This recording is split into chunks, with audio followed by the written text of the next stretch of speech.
નમસ્તે મિત્રો, કેમ છો? મજામાં? Welcome back to my channel રીતિ નાગદા.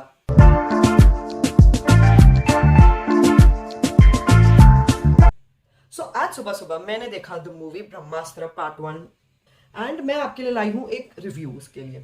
ऑन द इंटरनेट ये मूवी के लिए बहुत सारे डिफरेंट डिफरेंट रिव्यूज है. फ्रॉम एक्सट्रीमली नेगेटिव रिव्यूज के वेस्ट ऑफ मनी है, से एक्सट्रीमली पॉजिटिव रिव्यू की ये 200-300 करोड़ की मूवी बनेगी.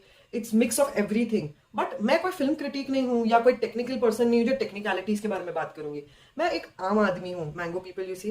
सो मैं एक बहुत ही सिंपल स्वीट रिव्यू लेके आई हूँ जिससे आपको समझ में आ जाएगा कि आपको ये मूवी देखना चाहिए या नहीं. एक एक करके हम सब देखते हैं ये मूवी के बारे में. तो सबसे पहला मैं बात करूंगी मूवी का जो स्टोरी लाइन है. The story line is amazing और स्टोरी को ऐसे क्लिफ हैंगर पे छोड़ा हुआ है, ऐसे लटकती तलवार पे कि you are interested and will be curious to know the second part of the movie. And of course second and third part आने वाला है. अयान मुखर्जी ने पहले ही हमें बता दिया था कि ये 3 पार्ट में आने वाला है. Next, acting. सारे के सारे एक्टर्स की एक्टिंग अमेजिंग है. सो जो शिवा का रोल है रणबीर कपूर ने प्ले किया है. ऑफ कोर्स कुछ नया रोल है उसके लिए, but the acting played is amazing. Like the whole role play is amazingly done. Over acting नहीं है मेरे हिसाब से. इनफैक्ट आलिया भट्ट का जो हमें लग रहा था कि सिर्फ एक रोमांटिक एंगल का रूप देंगे इस मूवी के अंदर, I will tell you all it's beyond that. उसका मूवी में सिग्निफिकेंस है guys. She plays an important role.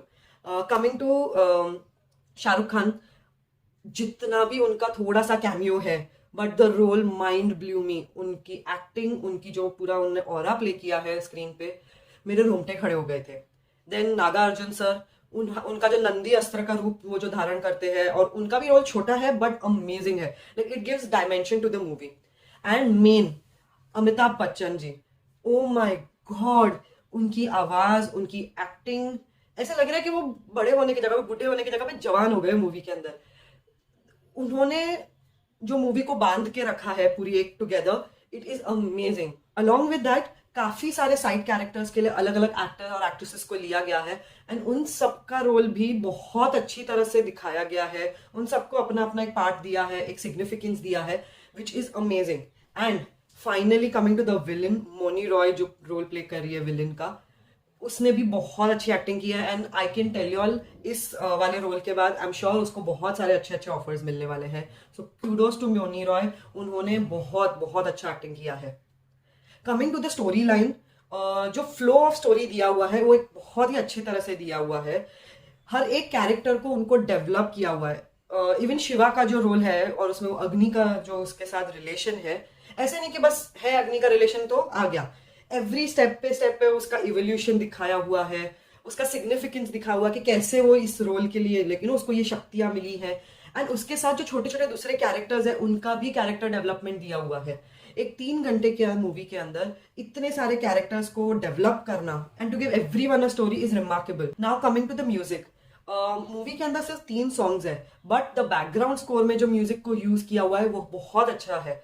कहीं कहीं पे केसरिया का ट्यून थोड़ा सा ओवर यूज किया हुआ है, but we can ignore that. But हर एक अस्त्र के साथ उसका एक ट्यून जुड़ा हुआ है. जब वानर अस्त्र आता है तो कुछ वानर का ट्यून आ रहा है या कुछ. मैं कुछ भी और ओपन अप नहीं करना चाहती हूँ. I want you all to experience that music, that एक फील देता है. लाइक देवा देवा सॉन्ग बजते ही you always want to groove in that, बोलते हैं ना, भक्ति में मगन होके नाचना है. It is a vibe in its own. Okay guys, and coming to the main aspect of this film, the VFX. Amazing VFX guys, amazing. Like पहले तक हमने इंडियन सिनेमा में VFX का यूज सिर्फ और सिर्फ किड्स मूवीज, ऐसे जादूगरी movies में देखा था.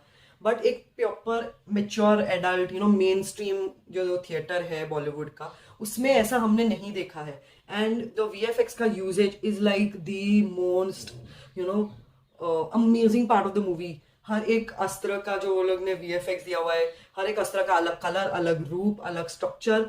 ओ my God, I was mind blown के इतने से बजट में वो लोग ने इतना एक्स्ट्रावेगेंजा मूवी बना के दिखाया है. Lastly, the only point where I feel that they could have worked better was scripting and dialogues. कहीं कहीं डायलॉग्स ऐसे लग रहे बहुत ज्यादा बचकान है, या बोलते हैं ना इमेच्योर डायलॉग्स है. दे could have had better dialogues. In fact जो हिंदू माइथोलॉजी के जो श्लोक्स और वर्ड्स यूज किए हुए हैं, उनका जो आउटपुट आ रहा है वो बहुत अच्छा आ रहा है. But certain places comedy element डालने के लिए या फिर रिलेटेबिलिटी डालने के लिए, या पता नहीं क्यों, some dialogues have been very immature in my say and they could have worked better on dialogues. Also कहीं कहीं पे डायलॉग डिलीवरी ऐसा लग रहा है कि वो लोग ने फोर्स्ड दिखा रहे हैं अपने आप को, लेकिन they are trying to create that depth in the dialogue. इस चक्कर में उसको वो एक एक वर्ड एट अ टाइम बोलने की कोशिश कर रहे हैं, एंड वो डायलॉग के बीच में एक फ्लो फील नहीं हो रहा है। That is only and only drawback. The story, the VFX, the acting, music, everything is mind blowing, guys. So coming to the boycott trend and comparing to DC Marvel, so I will say कि जैसे DC को हम Marvel नहीं बोलते, Marvel को हम DC नहीं बोलते, तो क्यों अस्त्रवर्ष को Marvel बोलना चाहिए हमें? आई नो कि आप जब जाओगे आपको बहुत सारे रिजेम्बलेंस मिलेंगे। मैंने भी as being a Marvel fan I was like, अरे दिस वाज ऐसा मार्वल में था, ऐसा DC में था, ऐसा हैरी पॉटर में था। बहुत जगह पे बहुत सारे रेफरेंसेस आपको देने का मन करेगा, but I will tell you all, open heart से जाओ ये मूवी देखने के लिए and accept the Astraverse as Astraverse. इसको कोई मल्टीवर्स से कंपेयर मत करो गाइस। एंड जो बॉयकॉट ट्रेंड चल रहा है ना आजकल, हम लोग है ना, जो लोग पब्लिक बोलती है उसको बस फॉलो करने लग जाते हैं।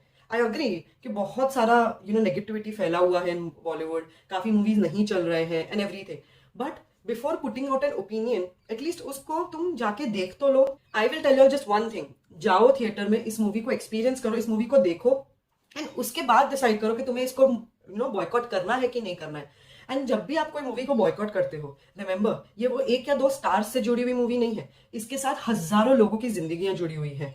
एक छोटे से छोटा स्पॉट बॉय से लेके cameraman, VFX team, stunt people, makeup, costume artist, background people, music में जो लग रहे हैं, सब लोगों की इससे इस मूवी से उनकी जुड़ी हुई रहती है कहानी।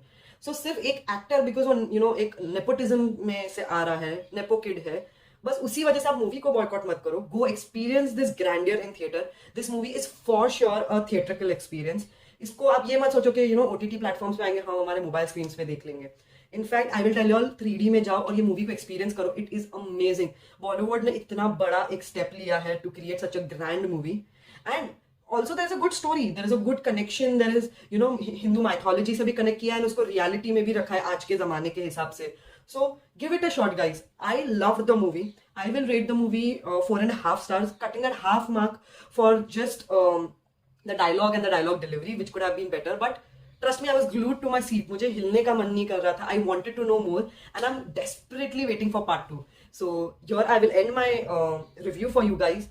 Please enjoy the movie, enjoy the grandeur, open mind के साथ जाओ. And if you like this movie, don't forget to come back to the comments and write down तुम्हें सबसे ज्यादा पसंद क्या आया इस मूवी के बारे में और तुम्हारा फेवरेट कैरेक्टर कौन था. And also if you like this video, don't forget to like, share and subscribe to my channel Riddhi Nagda. Till then, goodbye and thank you.